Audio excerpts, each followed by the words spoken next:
E agora vamos para os resolvers de usuários. Então vou começar pelo básico. Deixa eu fechar tudo aqui.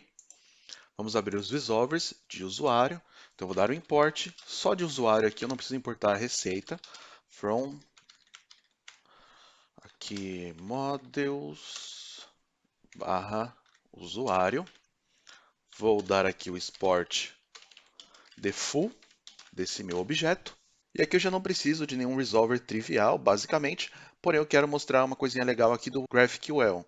Eu não preciso ter propriedades apenas que retornam do meu banco de dados. Não precisa ter só essa amarração de um para um, de ter que ter um dado no banco de dados e eu retornar esse dado no meu tipo do GraphQL. Eu posso fazer uma manipulação de dados aqui utilizando o resolver trivial do meu tipo. Então, digamos que eu queira retornar o nome completo do usuário para não precisar concatenar isso no front-end, por exemplo. Eu posso aqui no meu objeto, no meu resolver de usuário, retornar, por exemplo, um nome completo. Que esse nome completo aqui é maiúsculo, que é meu case, né?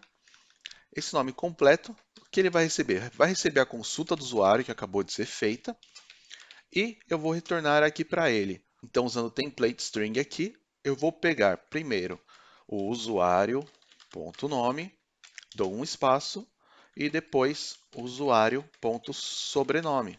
Com isso daqui, toda vez que eu buscar um usuário, ele vai então passar pelo trivial, vai criar uma propriedade chamada nome completo e vai resolver aqui concatenando o nome do usuário com o sobrenome dele.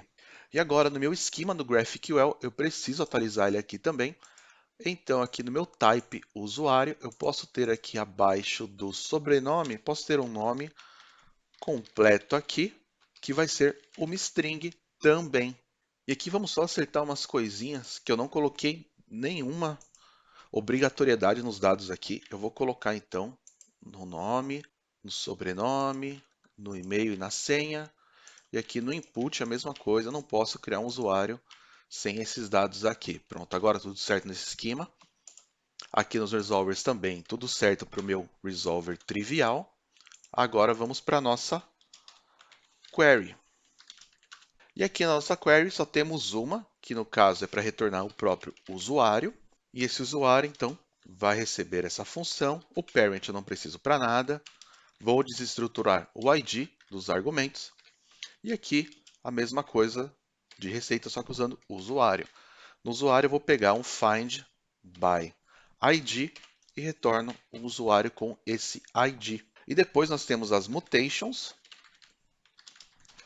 E aqui temos um problema por enquanto. Ainda não temos a autenticação feita e isso será resolvido no final da sessão. Vamos ter que voltar e refatorar depois, mas eu quero criar umas mutações agora para depois resolvermos os typedefs e resolvers e podemos ter pelo menos o playground atualizado. Então agora aqui, o create, o usuário vai receber aqui o nosso parent, vai receber também o data, para criar esse usuário. O que eu vou retornar aqui vai ser um objeto, mas o objeto eu não posso retornar assim diretamente, ele vai entender como se estivesse abrindo chaves para executar alguma coisa. Eu passo aqui parênteses para entender que é execução. Passo então o objeto que eu vou retornar. O que eu quero retornar aqui, né, vai ser um out usuário que eu criei. Então eu tenho esse objeto aqui, esse type de out usuário que tem o token e tem o meu usuário.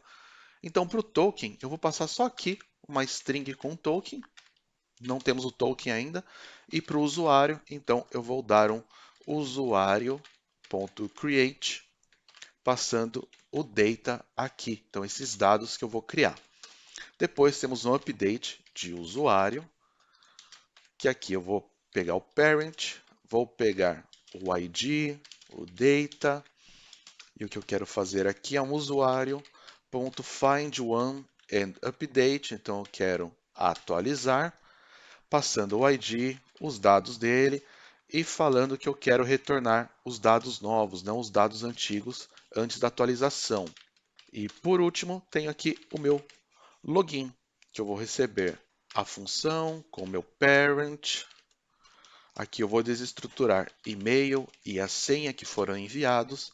Aqui no caso eu vou fazer o login, então eu vou retornar basicamente a mesma coisa daqui de cima.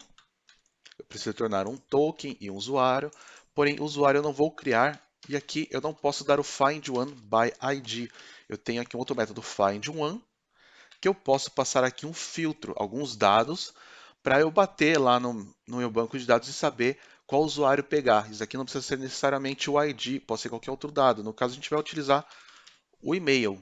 Então, eu só tenho um usuário por e-mail. Eu quero buscar um usuário que tenha esse e-mail aqui.